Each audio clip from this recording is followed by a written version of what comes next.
जय जगन्नाथ। आशा करछि समस्या अच्छे बहुत भलरे आपको स्वागत करछि मो चैनल को स्माइल विथ बदमाश ना दुष्ट ना बालुंगा ना स्माइल विथ सान बहू चैनल को।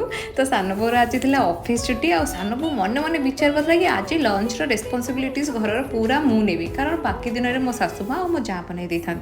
तो से जो मो रोसई घर को मोर माने परिबा पत्र सहित कैमरा और सब स्टैंड नहीं कली समस्ते बुझीगले आज खाइबाटा केते जल्दी मिल आ मो ससुरंकर खाइबा टाइम हो 12टा से जो मत देखिले कि मु रोसई घर जाऊँ मो ससुर जाकि शोई पड़े कारण से जानते आज 12टार खाइबा मिलबनी कारण बहु आमर खाइबा सहित नाना ढंगर मुह बनईकी वीडियो भी बनाऊँ।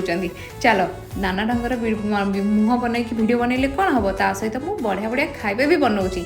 खाइबाटा आमर 12टार बने किंतु मो खाइबाटा बन जाइथिला गोटाए घंटार मात्र लेट होता किंतु एते सारा खाइबा मु एकाटिया बनई देइथिली। तापरे कौन समस्त खाइबा देई सब जेहेतु मो घर भितर ऑफिस रे खाऊँ आज टिके खोला अगणार बसी खाई।